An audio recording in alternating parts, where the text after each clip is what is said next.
여기서 영생을 얻는 줄 생각하고 성경을 연구하거니와 이 성경이 곧 내게 대하여 증언하는 것이니라. 그러나 너희가 영생을 얻기 위하여 내게 오기를 원하지 아니하도다. 아멘. 오늘 본문과 내일 본문을 이해하려면 왜 이런 얘기가 계속 나오는가를 우리가 알아야지 오늘 본문만 딱 보면 이게 도대체 뭔 소린가 라고 생각할 수 있습니다. 요한복음 5장은 모두 베데스다 연못가와 관계가 있습니다. 베데스다라고 하는 말은 자비의 집이다라고 말씀드렸지만 가장 자비가 없는 곳이 베데스다 연못가라고 지난 수요일날 말씀을 드렸습니다. 베데스다 연못가, 간헐천이라고 얘기를 해요. 이게 갑자기 이렇게 밑에서 그러니까 온천처럼 팍 하고 터질 때 먼저 들어가는 한 사람은 병이 낫는다라고 하는 그 전설 때문에 수많은 앞을 못 보는 분들, 다리를 저는 분들, 중풍병자들, 암 환자들 이런 사람들이 모여 있는 곳이, 그리고는 서로 잘 지내고 우리 서로 납시다라고 얘기했다가 갑자기 물이 동할 때는 아비규환이 되면서 뛰어 들어가는 거죠. 자비의 집인데 자비가 전혀 없는 거예요. 열심히 때를 기다리던 사람이 잠깐 화장실 가 있는 사이에 딴 사람이 낳는, 가장 자비가 없는데 자비의 집이라고 불렸던 곳이 베데스다 연못가였습니다. 거기에 가장 오래된 사람, 본인은 나을 것이다 라고 아예 생각하지 않으면서도 그곳을 떠날 수 없는 38년 된 병자가 있었죠. 중풍병자입니다. 그 중풍병자를 예수님이 낫게 해주신 사건을 우리는 다 잘 알고 있습니다. 그럼 그 사람이 나은 것이 왜 이런 이야기가 만들어지는 이유가 되었을까요? 하필 이 사람이 나은 것이 안식일이었기 때문에 그렇습니다. 요한복음 5장 9절 10절 같이 보겠습니다. 그 사람이 곧 나아서 자리를 들고 걸어가니라. 이날은 안식일이니 유대인들이 병 나은 사람에게 이르되 안식일인데 내가 자리를 들고 가는 것이 옳지 아니하니라. 유대인들은 안식일에 무엇인가를 들고 다니지 않았습니다. 뉴욕에 유명한 얘기가 있잖아요. 그 엘리베이터에 유대인들이 그냥 서 있는 거예요. 토요일 날. 왜 그러냐면 이 버튼을 누르는 행동이 안식일을 위반하는 거라 다른 사람이 와서 버튼을 눌러주기 전까지 서 있는 거예요. 유대인들이 지금 이 38년 된 병자가 병이 났습니다. 38년 동안을 늘 받고 저 사람은 안 됐다라고 느꼈을 거예요. 사람들은 그런 불쌍한 사람을 보면 안 됐다라고 느껴요. 그렇게 38년 동안을 매일 봤어요. 야, 1년이 지났는데 저 사람은 아직도 저러고 있네. 다른 사람은 거기서 낫고 갔다고도 하는데 10년이 지나고 20년이 지나면 사람들의 마음 가운데 얼마나 안 됐겠어요. 얼마나 불쌍했겠어요. 어릴 때 봤던 그 아저씨가 자기가 성년이 됐는데도 그 자리에 그대로 있는 거였어요. 그 사람이 나음을 입었어요.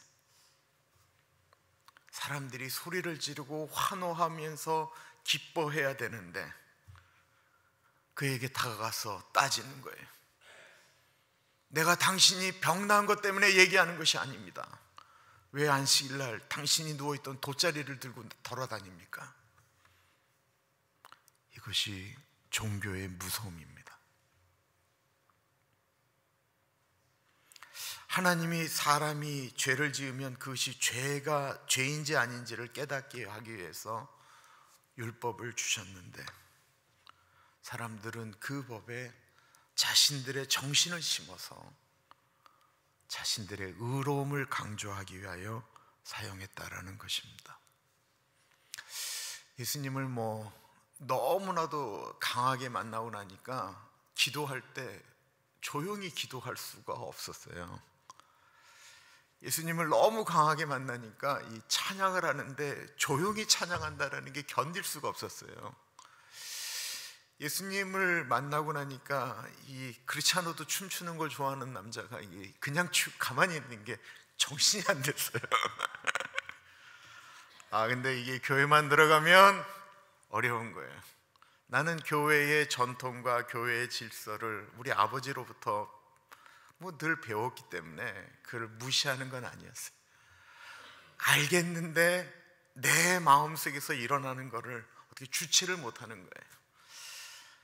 어른들이 경험이 많고 좋으면 저러다가 잘 정돈될 수 있도록 이렇게 좀 얘기해주고, 이럴 때 성경 공부를 하면 참 좋다든지 그렇게 가이드를 해주면 참 좋은데 그냥 눌러버리는 거예요.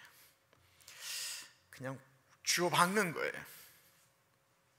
그게 아니라는 거예요. 여러분들, 우리가 누군가에게 있어서 예수 그리스도를 만나는 통로가 되어줘야지 막아버리는 사람이 되면 안 된다라는 것입니다. 이 사람에게 사람들이 막 얘기하는 거예요. 너를 이걸 들고 가라고 한 사람이 누구냐? 이 사람이 처음엔 몰랐어요. 나중에 예수님을 만난 다음에는 예수님인 것을 알게 됐어요. 그리고 얘기하는 거예요.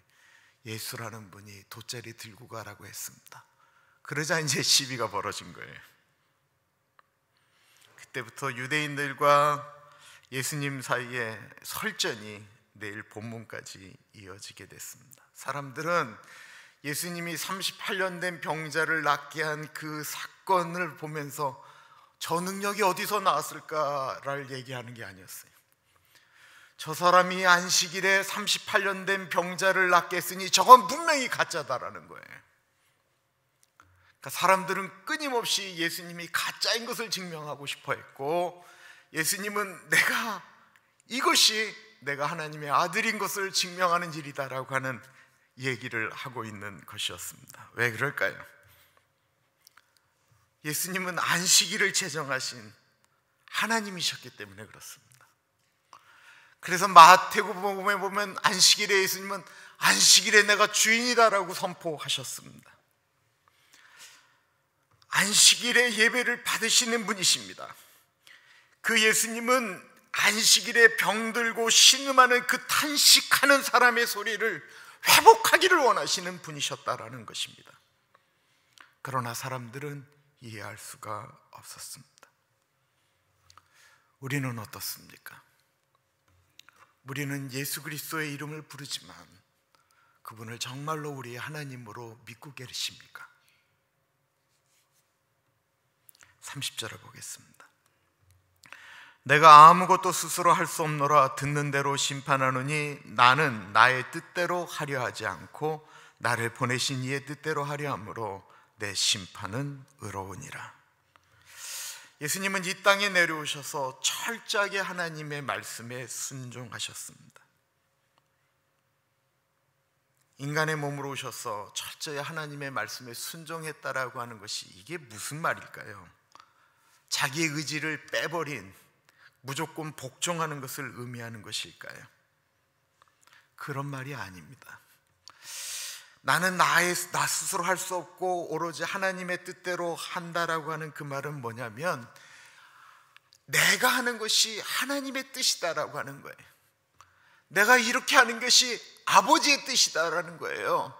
그러니까 아버지가 지금 행하려고 하는 것 내가 지금 한다라는 거예요. 나는 나의 뜻대로 하려 하지 않고 나를 보내신 이의 뜻대로 하려 함으로 라고 하는 것이 미래 같지만 헬라어로는 현재 시제입니다. 그러므로 예수님은 지금 내가 행하는 것은 아버지 하나님, 당신들이 믿는 아버지의 뜻이다라는 것입니다. 어제 본문 말씀 19절에도 똑같은 표현을 예수님이 이렇게 말씀하고 있습니다. 한번 읽어볼까요? 시작. 그러므로 예수께서 그들에게 이르시되 내가 진실로 진실로 너희에게 이르노니 아들이 아버지께서 하시는 일을 보지 않고는 아무것도 스스로 할 수 없나니 아버지께서 행하시는 그것을 아들도 그와 같이 행하느니라. 아버지의 뜻대로 철저하게 사셨다라는 것입니다. 우리가 행동하는 것이 아버지의 뜻, 내 뜻이 아닌 아버지의 뜻대로 행한다면 얼마나 좋을까요? 어저께 큐티 말씀 묵상을 하는데 예수님이 하나님과 이렇게 한 몸인 것처럼 말씀하시는 걸 보면서 늘 아버지의 뜻을 구하는 예수님. 근데 제가 기도하는 마음 가운데 이런 게 드는 거예요. 나는 늘 원하는 게 내 뜻을 아버지가 알기를 원하거든요. 내 기도는 아버지, 내가 원하는 걸 아버지가 알기를 원합니다 라고 기도하는데, 죄송한 거예요. 기도하면서 아버지의 뜻을 내가 알기를 원하는 것, 예수님이 늘 그걸 원하셨다라는 것입니다. 빌립보서 2장 말씀, 제가 정말로 좋아하는 말씀이라 설교 시간에 아마 수도 없이 말씀드렸던 것 같아요. 이것을 가리켜 초대교회 때는 그리스도의 찬미송이라 불렸던 구절이에요. 우리 번갈아 읽고 11절 같이 읽어보겠습니다. 너희 안에 이 마음을 품으라. 곧 그리스도 예수의 마음이니 그는 근본 하나님의 본체시나 하나님과 동등됨을 취할 것으로 여기지 아니하시고 오히려 자기를 비워 종의 형체를 가지사 사람들과 같이 되셨고 사람의 모양으로 나타나사 자기를 낮추시고 죽기까지 복종하셨으니 곧 십자가의 죽으심이라. 이러므로 하나님이 그를 지극히 높여 모든 이름 위에 뛰어난 이름을 주사 하늘에 있는 자들과 땅에 있는 자들과 땅 아래에 있는 자들로 모든 무릎을 예수의 이름에 꿇게 하시고 모든 입으로 예수 그리스도를 주라 시인하여 하나님 아버지께 영광을 돌리게 하셨느니라. 예수님의 철저한 순종은 죽는 것이었죠. 죽는 것까지 순종하셨습니다. 그랬더니 하늘 위에 있는 자들과 땅 위에 있는 자들과 땅 아래에 있는 모든 자들이 예수님의 이름 앞에 무릎을 꿇었다라는 거예요. 예수님은 철저하게 죽으심으로 하나님인 것을 증명하셨다라는 거예요.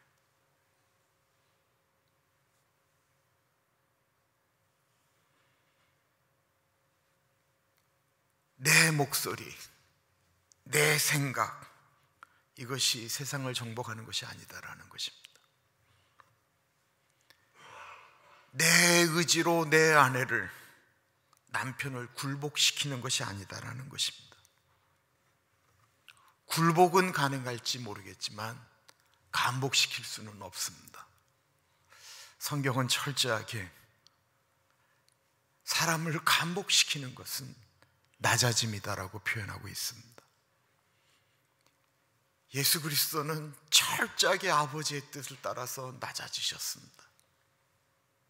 그리고 그 낮아짐이 하늘 위에 있는 것들과 땅 위에 있는 것들과 땅 아래에 있는 모든 것들이 도리어 순복하게 했다라는 것입니다. 31절 32절 보겠습니다. 내가 만일 나를 위하여 증언하면 내 증언은 참되지 아니하되 나를 위하여 증언하시는 이가 따로 있으니 나를 위하여 증언하시는 그 증언이 참인 줄 아노라. 사람들이 알고 싶었던 것은 예수가 과연 누구냐라는 것입니다. 유대교의 이 증언에 배제되는 사람들이 있었습니다. 그것은 친척입니다. 또한 본인 스스로도 이게 증언할 수 없었습니다. 그렇다면 예수님이 말씀하신 나를 증언하시는 이는 누구일까요? 대표적인 게 눈에 보이는 증인 중에 세례 요한을 얘기하죠. 세례 요한이 예수님에 대해서 이야기하였습니까? 그런데 문제는 세례 요한도 예수님의 친척이다라는 것입니다. 그래서 예수님은 예수님 당신을 나타내는 나를 증언하는 것은 하나님이시다라고 하는 것을 표현하고 있는 거예요. 나를 위하여 증언하시는 이가 따로 있으니 나를 위하여 증언하시는 그 증언이 참인 줄 아노라 표현하고 있습니다. 그러시면서도 예수님은 세례 요한을 끄집어 들고 나오고 있습니다. 33절에 너희가 요한에게 사람을 보내매 요한이 진리에 대하여 증언하였다라고 표현하고 있어요. 요한이 먼저 나에 대해서 증언했다라고 하는 것입니다.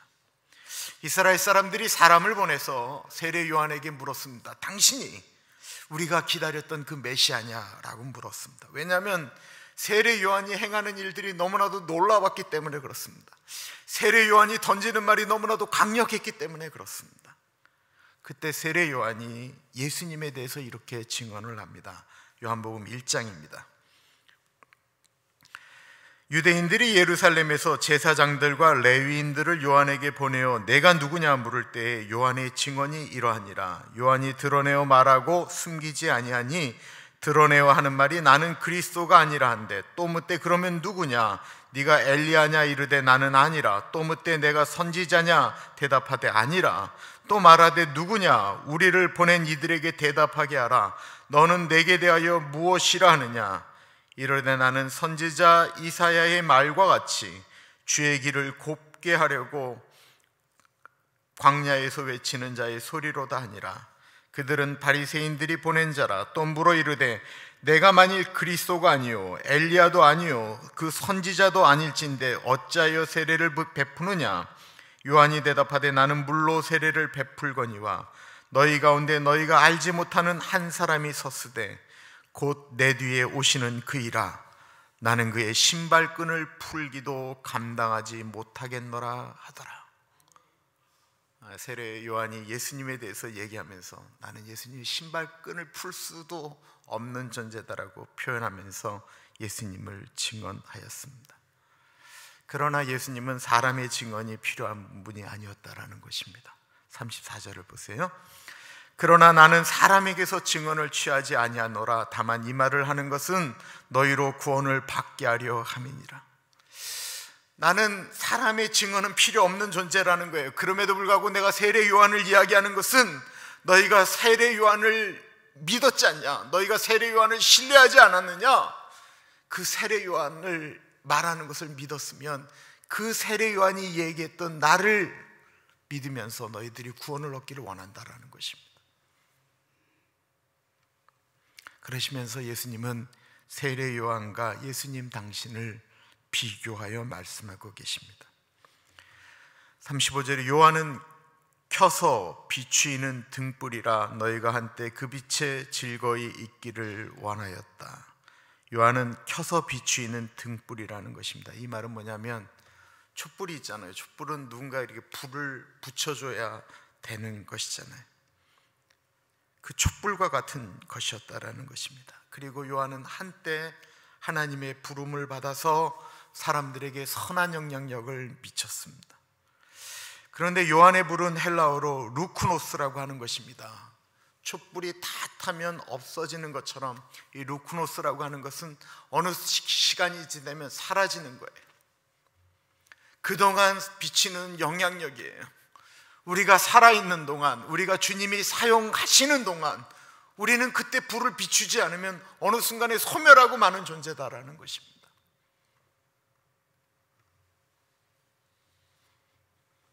근데 예수님은 세상의 빛이다라고 하는 이 빛은 포스라고 하는 거예요. 이건 스스로 비추는 거예요. 꺼지지 않는 것을 말하는 것입니다. 예수님은 불이라고 말씀하지 않으셨고 빛이라고 말씀하셨다라는 것입니다. 세례 요한은 그것을 철저하게 알았습니다. 우리는 예수 그리스도를 드러내게 하는 그리스도인입니다. 그래서 요한복음 3장 30절에 세례 요한이 아주 유명한 말씀을 하죠. 그는 흥하여야 하겠고 나는 쇠하여야 하리라. 예수님은 다시 당신에 대해서 말씀을 하십니다. 사람의 증언이 아닌 것을 표현하고 계십니다. 36절 내게는 요한의 증거보다 더 큰 증거가 있으니 아버지께서 내게 주사 이루게 하시는 역사 곧 내가 하는 그 역사가 아버지께서 나를 보내신 것을 나를 위하여 증언하는 것이요. 예수님이 하시는 일은 사람이 할 수 있는 것이 없었습니다. 사람들은 끊임없이 연구를 합니다. 예수님을 좋은 인간의 자리로 만드는 거예요. 성경에 나오는 비성경적이고 비이성적이고 비과학적인 것은 다 빼버리기를 원한다라는 것입니다. 그리고 끊임없이 그렇게 얘기를 해요. 저하고 그 한미 가정상담연구소라고 있어요. 제가 거기 이사예요. 근데 같이 이사하시는 분이 계세요. 그분이 클레어몬트에 아주 유명하신 교수님으로 은퇴하신 분이세요. 뭐 이름 되면 너무나도 아는 유명한 신학자고 만나뵈면 너무 사람이 좋으세요. 너무 괜찮으세요. 근데 이 교수님이 예수님이 무리를 걸으신 사건을 이렇게 해석을 하세요. 달빛 찬란한 그날, 예수님이 물이 찰랑찰랑거리는 해변을 걸으실 때 발목까지 오는 거기를 멀리서 바라보던 제자들의 눈에는 예수님이 마치 무리를 걸으시는 것처럼 보였다. 오병이어의 기적은 예수 그리스도께서 그 어린아이의 물고기 2마리와 보리떡을 받고 축복하시는 것을 보자 한국 여인들과 비슷한 아줌마들이 숨겨두었던 꾸역꾸역했던 것들을 꺼내기 시작했다. 참 아름답고 참 말씀을 들으시면 정말 참 좋은 분이세요. 무리를 거는 게 말이 되느냐라는 건데 자꾸만 제가 말씀드려요. 그러면 왜 그게 말이 안 돼요? 지금부터 말이 안 되는 거 말씀드릴게요. 하나님이 무리를 걷다가 물에 빠져 죽으면 그게 하나님이에요? 사람이 무리를 걷는 건 문제가 되지만 하나님이 무리를 걷는 게 뭐가 문제겠습니까? 우리가 예수님을 하나님이라고 믿잖아요. 우리 기독교는 예수님을 하나님이라고 믿는 거잖아요. 예수의 이름이 구원이 있다라고 믿는 거잖아요. 우리가 그래서 지금 예배당에 있는 거잖아요. 이 땅에 있는 모든 교회들은 예수 그리스도가 우리의 구세주라고 믿는 거잖아요. 그런데 그 예수님이 무리를 걷는 게 왜 문제가 되냐고요. 왜 예수님이 폭풍우를 잠잠케 하는 게 왜 문제가 되느냐고요. 왜 예수 그리스도께서 병든 자를 고치는 게 왜 문제가 되느냐고요. 그분이 하나님이라고 우리가 고백하는데 그걸 어떻게 과학적으로 상식적으로 자꾸만 해석을 하고 설명하려고 하느냐고요. 어떻게 해서든지 그를 무너뜨리려고 하는 거예요. 그런데 그 시도가 요한복음 5장에 보면 오늘날만 있었던 것이 아니고 그 옛날에도 있었다라는 거예요. 어떻게 해서든지 예수님이 하나님의 아들이고 그가 구원자라고 하는 것을 부정하기 위해서 유대인들이 예수님에게 시비 걸고 안식일에 병자를 고쳤으면 너는 가짜다라고 말했던 그 옛날의 그 모습이 오늘날도 동일하게 있다라는 것입니다.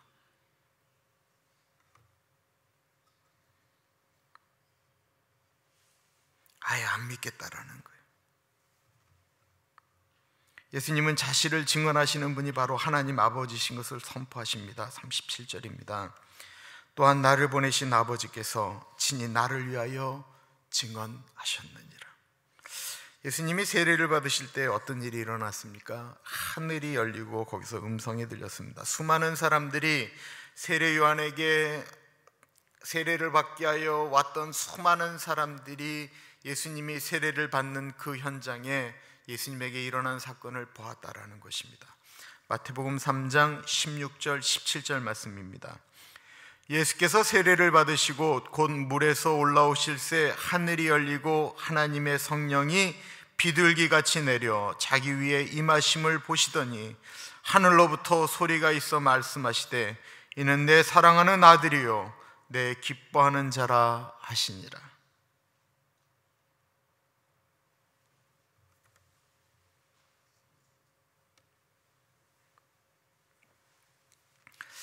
유대인들은 늘 말씀을 묵상했습니다. 말씀을 암송했습니다. 쉐마라고 해서 이마에 붙이고 손에 감고 외웠습니다. 그런데 왜 예수님을 알지 못하는 것일까요? 37절 후반절부터 38절을 봅니다. 너희는 아무 때에도 그 음성을 듣지 못하였고 그 형상을 보지 못하였으며 그 말씀이 너희 속에 거하지 아니하니 이는 그가 보내신 이를 믿지 아니함이라. 유대인들은 늘 성경을 읽었고 성경을 묵상했습니다. 그럼에도 불구하고 그들은 하나님의 음성을 듣지 못했다라고 표현하고 있습니다. 하나님의 음성을 듣지 못한 것이 아니고 듣지 않은 것입니다. 듣는다라고 하는 것은 순종을 의미하는 것입니다. 하나님의 말씀을 많이 안다라고 순종하는 것이 절대로 아닙니다. 이게 정말 무서운 이야기입니다. 성경을 많이 안다고 성경에 순종하는 것이 아니에요. 예수님에게 가장 불순종하고 대적했던 분들은 성경을 가장 많이 하는 분들이었습니다. 구약은 오래된 약속입니다. 구약은 예수님에 대해서 증거하는 책이었습니다. 그런데 그 성경을 읽고 묵상하면서 예수님을 모른다라는 것입니다. 그런데 이것이 이해가 안 가느냐? 우리가 이해할 수 있습니다. 왜 그렇습니까?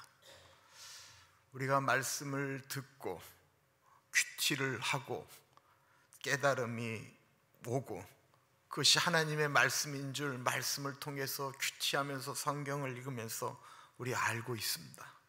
믿고 있습니다. 그런데 딱 거기까지입니다. 성경책이 하나님의 말씀인 것도 알고 큐티 말씀 가운데 하나님의 음성이 내 마음을 때리는 것도 압니다.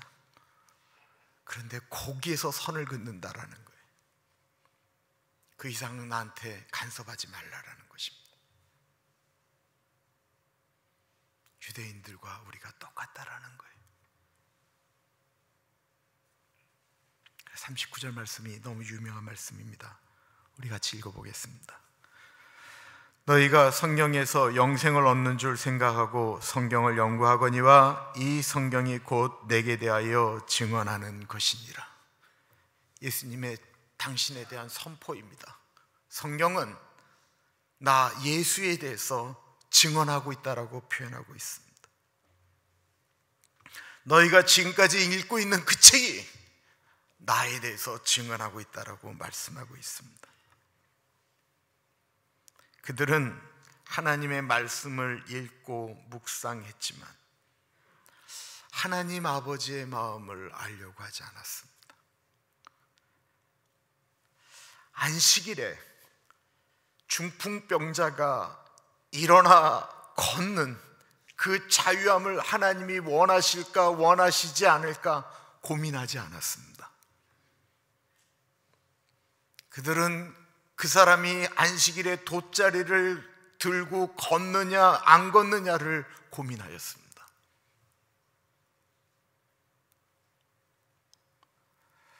우리가 성경을 읽고 성경을 묵상하면서 이것이 나에게 유익하냐 안 유익하느냐를 따라서 그 말씀이 우리에게 다가오고 안 다가오는 것과 똑같은 것입니다.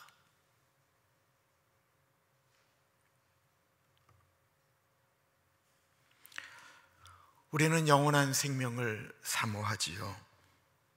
하나님이 세상을 이처럼 사랑하사 독생자를 주셨으니 이는 저를 믿는 자마다 멸망치 않고 영생을 얻게 하려 하심이라고 했습니다.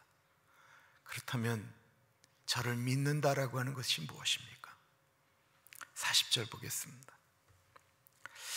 그러나 너희가 영생을 얻기 위하여 내게 오기를 원하지 아니하는도다. 유대인은 성경을 읽고 묵상했지만 그 성경에서 그 살아있는 말씀 속에서 영생을 얻지 못했다라고 표현하고 있습니다. 왜 그랬을까요?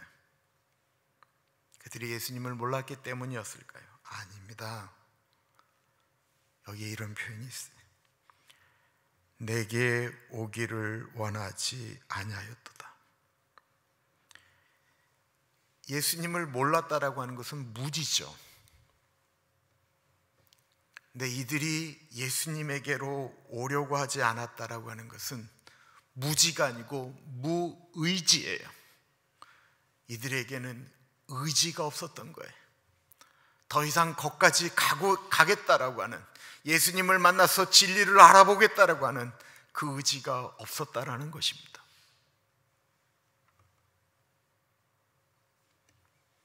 믿음이 있다라고 하는 것, 예수 그리스도를 믿고 그 말씀을 읽고 묵상하고 그 말씀대로 살겠다라고 하는 의지가 믿음입니다. 우리가 예수님을 믿는다라고 고백은 하는데 그 말씀대로 살지 않으면 우리의 믿음은 어디서 증명을 할 수 있는 것일까요? 더 나아가 오늘 말씀대로라고 한다면 아예 의지 없이 살아가는 우리들의 삶에 영생은 있는 것일까요?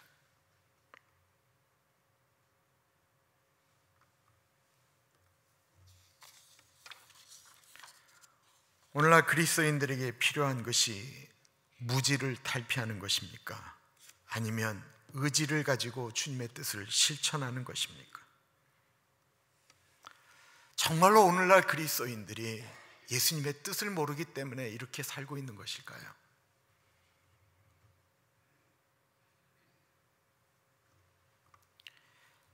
시각장애와 청각장애를 가진 옛날 어른들은 다 아는데 요즘 젊은이들은 이제 도저히 그 이름을 듣지를 못하는 헬렌 켈러가 있지 않습니까? 헬렌 켈러가 쓴 책 중에 나의 종교라고 하는 책이 있습니다. 헬렌 켈러가 이런 표현을 했습니다. 우리는 현재 있는 그 자리에서 세상을 위하여 공헌하지 못하면 어디를 가나 세상을 위하여 일하지 못할 것이다. 문제는 우리가 당면하고 있는 환경이 어떤 것인가에 문제가 있는 것이 아니라 우리가 매일 생각하고 있는 나는 어떤 사람인가 하는 것이 가장 큰 문제인 것이다. 아라비아 격언에 실로 놀라울 만큼 사실을 꿰뚫는 말이 있다. 내 자신을 발견한 그곳이 바로 내 세계이다.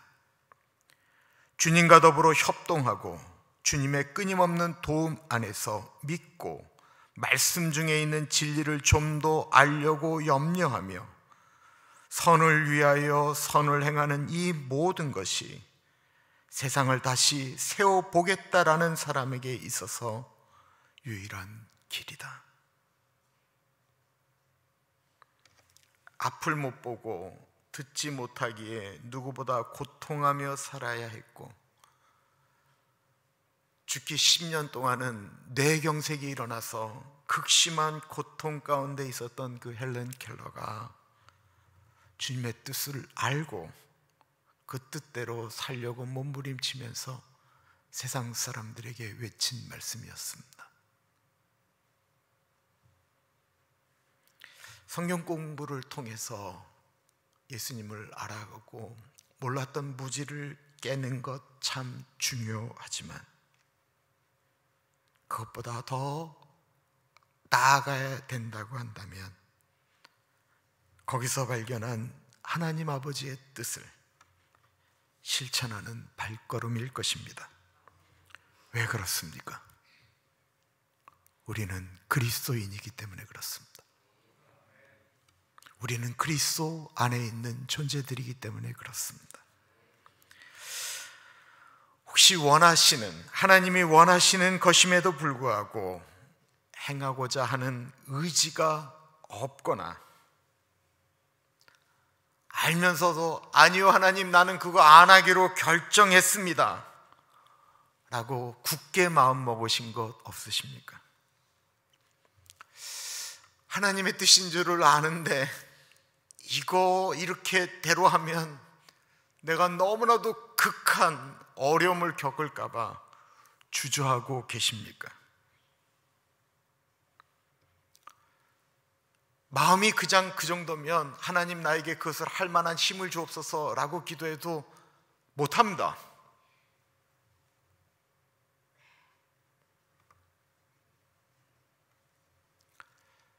하나님 내가 주신 마음대로 걸어가겠습니다. 걸어가겠는데 혹이나 내가 주저할 때 하나님 나를 좀 밀어주십시오. 난 믿음이 있다라고 이야기하면서 안 하는 것은 엄밀한 의미에서 믿음이 없는 것입니다. 그 일을 하나님 내가 결단하겠습니다. 우리 시간에 같이 좀 기도하겠습니다. 주님의 뜻을 마음에 품은 우리들이 이 땅 가운데 내가 예수 믿는 사람으로 내가 있는 그 현장에서 나는 그리스도인입니다라고 하는 정체성을 갖고 살아가게 해주십시오. 우리 같이 기도하겠습니다. 하나님 아버지, 기도합니다. 존귀하신 하나님 아버지, 오늘 말씀을 통해서 하나님 다시 한번 고백합니다. 주님, 내가 주님의 뜻을 알고 그 뜻대로 순종하며 나아갈 수 있도록 하나님 같이 하여 주시기를 기도드립니다. 주님, 나에게 주님의 마음을 알게 하시고 하나님 주님의 뜻이 그것인 줄을 깨달아 알았더라고 한다면 아버지, 내가 그 발을 디딜 때에 하나님 힘 주시기를 기도드립니다. 하나님 아버지, 그럼에도 불구하고 연약합니다. 하나님 아버지, 그렇게만에 불구하고 하나님 아버지 육신을 따라 움직이려고 할 때가 너무나도 많이 있습니다. 성령 하나님, 성령 하나님 붙잡아 주시옵소서.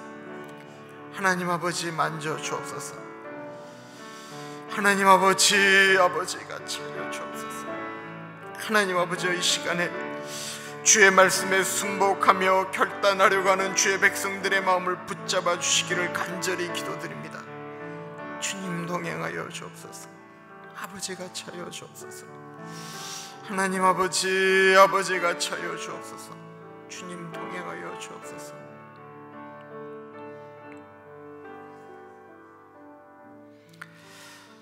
올해 저희 교회에서 하는 중요한 일들 중에 하나가 아프리카, 지금 예정지는 탄자니아입니다. 탄자니아의 교회 부족 하나를 선정해서 그곳에 교회를 설립하는 일입니다.